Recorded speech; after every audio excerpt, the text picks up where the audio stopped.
So we're going to make saag paneer, which is spinach and with a little few broccoli florets, and about a pound, I would say. And so let's add it to the slow cooker. It's a clay inside, and I'm going to put in 1 block of spinach. This is frozen. 2 blocks of spinach. Let's add the broccoli in.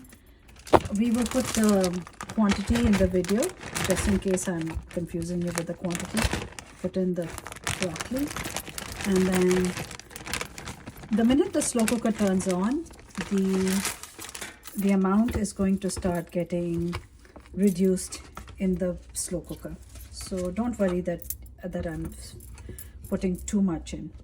So now I'm going to put the slow cooker on high. So we're going to leave the 3 blocks of spinach and the broccoli for 3 hours, and then we'll come back. So now we are making a tadka for the palak paneer. So here we go with a teaspoon.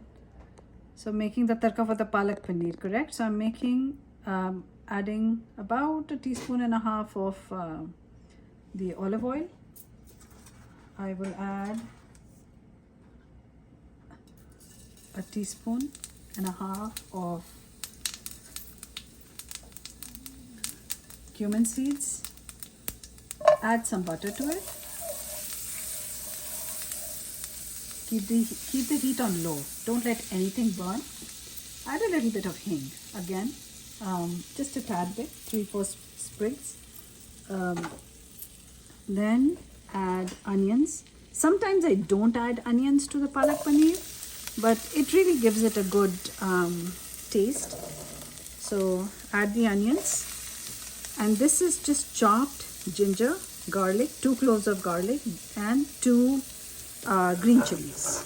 So everything goes in the pan together. So once you have everything in the pan, stir it. You can turn on the gas, make it a little high. See how low I had it? So you can make it to low medium and saute it a little bit. The only other spice I would add to it is plain salt.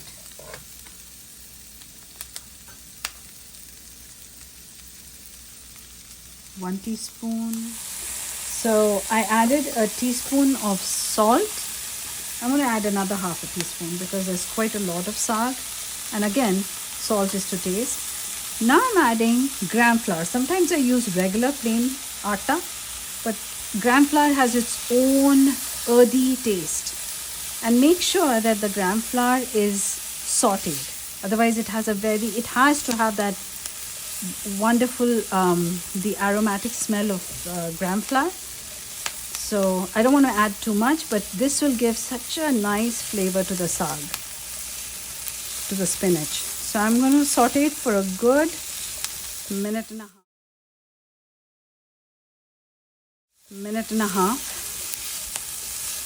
And then we will add it to the spinach, which is in the slow cooker. And there's one last ingredient that I like to add is a tawa masala that I find in the Indian store. This has a conglomeration of all the masalas. It's almost just 1 teaspoon.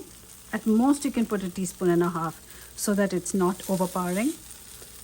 So now I'm going to finish sauteing it. So let's check on the saag. It is beautifully done. The saag with the broccoli, the spinach with the broccoli. Let's give it a stir. And now I'm going to add the masala that I just made.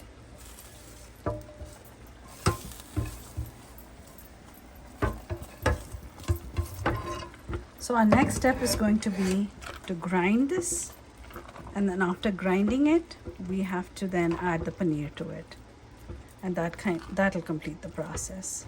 So next step, we are going to now, this is the hand blender, we are going to now grind this the spinach. process. And the reason I need to, all my onion and everything was like coarsely ground, the ginger, the garlic, the green chili. So this will make sure that everything blends into a fine paste. I'll see you after grinding.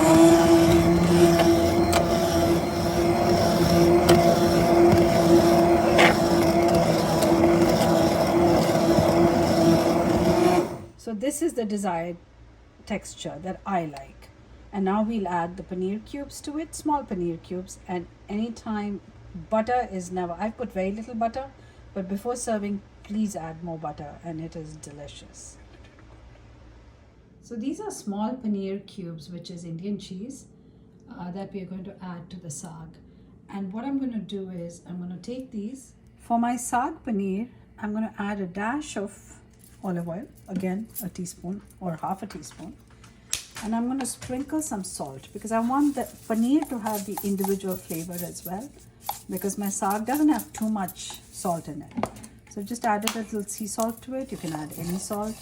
And I'm just going to give it a stir so that it gets coated. Each piece gets coated with the, this is the same pan that I had made the tadka in. So it will have the infusion of the slight tadka that was remaining and the salt. So I swirl the paneer in the same tadka pan with a tad bit of salt and I'm adding it to the saag. People deep fry the paneer as well. I somehow prefer it just as is. And then you can have this meal with either makke ki roti, or you can have it with regular tortillas, regular roti, or even with rice. Some of them prefer, but this is a delicious, rich in vitamin A and every possible. It's so good for you, for your soul and your palate. So I'm going to leave it now on, I'm going to put it on low for 10 minutes just so that all the flavors get imbued in each other. So, and then I'll turn it off. But this is actually as is ready to eat.